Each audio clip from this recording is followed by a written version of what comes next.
maybe last time you saw me making a video, I had made a steering brace for the Studebaker, and I attached it to the side of the Studebaker frame, and I clamped it all in place, and I tested it by shaking the front tires.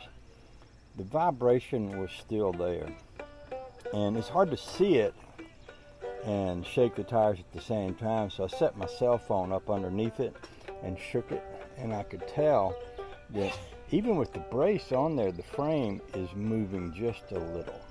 The frame is twisting.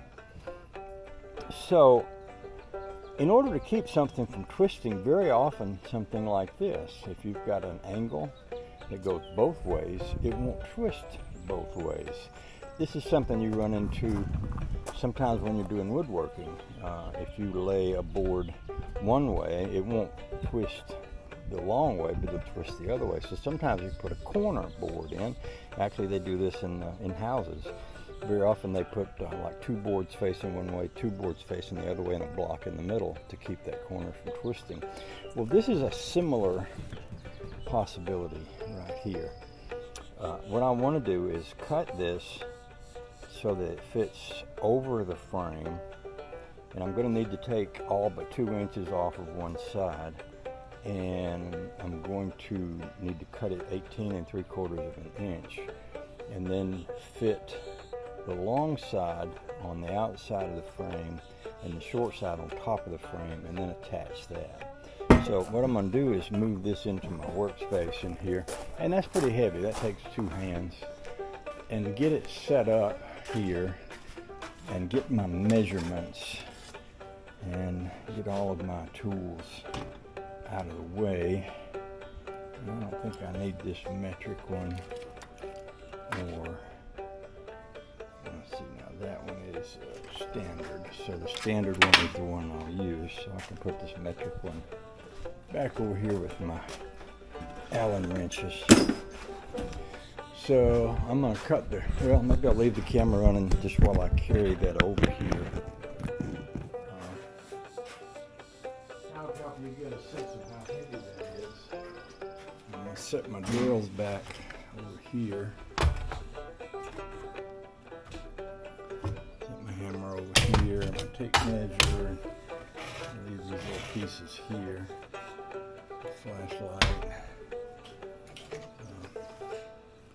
This was my original piece that I cut, and after I cut it, the box was still moving, so I modified this piece, but still it was moving.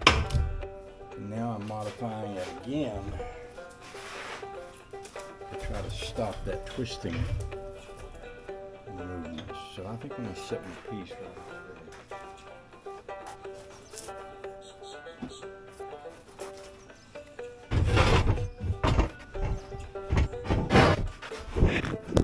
I'm going to want to put a mark here where I'm going to make that cut at.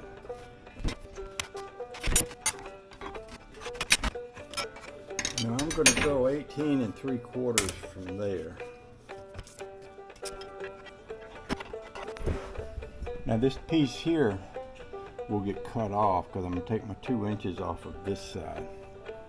Now the ugly looking hole here, I could re-drill this with my drill possibly and smooth out that hole, or I could round that off, I'm not sure. Or I could weld through that, and I could use that as a welding spot. When I set it on the frame, I could drill a hole like here and here, and here and here, and maybe here and here, set it on the frame, weld through the welding hole, and that way I wouldn't have as many ugly welds showing. That's going to be a lot of metal to cut. I may want to set this up in my vise here to do that cut. And maybe I'll turn my vise this way. I can work straight onto it. By the way, once again, I'm thanking Rusty Acres for this vise. You know, Rusty's down in Florida and he doesn't have internet. I was wondering why I hadn't heard from him the other day, so I went over to his Facebook page. Well, he hadn't hardly put anything on his Facebook page. There's things on there that's been sitting there for years since they went up. So poor guy, he's just kind of down there in oblivion due to not having internet, and that is an issue for a lot of people. I heard a news story the other day about some money out there being appropriated to help communities get internet that don't have internet. I thought of him, right away. And there was time when we didn't have it and we couldn't get it. It wasn't just a matter of it not existing. It was really, even when we found someone to do it, I had to pay almost $1,000 just to get it installed here. So as time goes along, hopefully, when the government allocates money to help people have the internet, I don't think it's a bad idea. I think it's a good idea. I approve my tax dollars being spent so that you YouTubers can make videos same as me. I think you'll have as much access as I do, if not more. Alright, this is going to be a hot, sweaty job. I might turn the air conditioner on in here, close the door, put the fans on. I'm going to want some long sleeves, and yeah, I think that's what I'm going to do, because it's going to be a scorcher today. It's going to be blistery hot. It's already blistery hot. We're going to go out in a boat later today. This fan makes so much noise, but it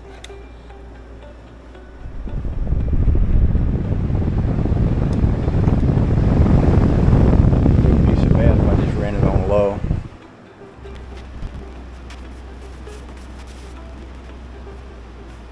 One of the things that's important to do when you're doing this kind of work, or pretty much any kind of work, is not to get in a hurry. And it's hard. It's hard to not get in a hurry. Sometimes you just want to get something done.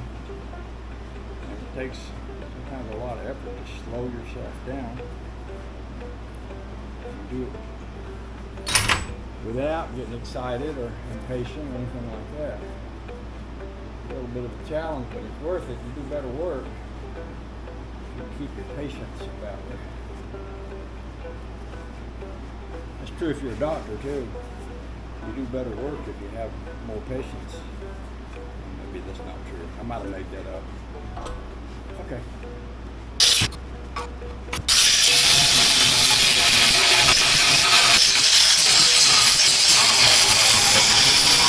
Well, that went quicker than expected. I don't know if you noticed I was standing here grinding with my thing up. It's funny, I put this on for safety and then forget to pull it down. One thing, these gloves aren't big enough.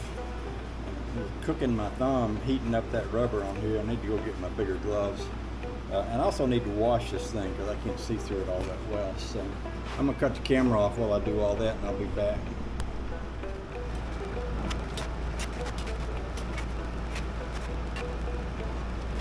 Now, it sort of occurred to me that I could leave this long piece on here because I might have a use for it later.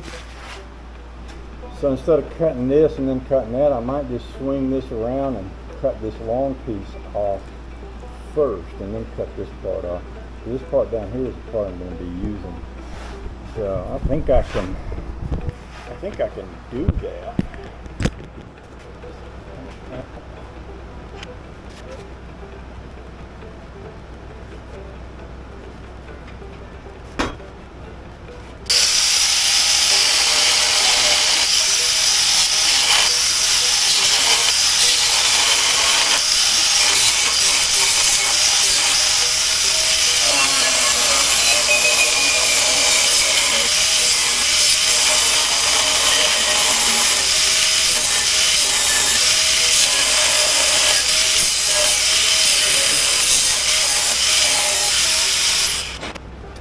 That's working good. I might change the angle of this thing so I can get more of a downward cut on it. But what I'm going to do right now is just change the blade. Hey, honey, babe. Hi. Got a battery for the weed whacker. Number.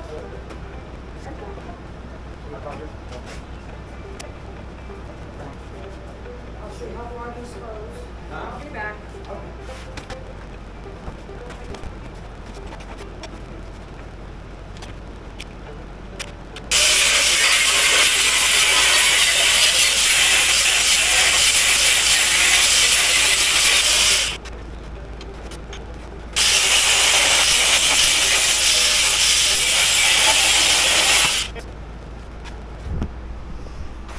Okay, now I'm going to take this piece down there and probably clamp it in place.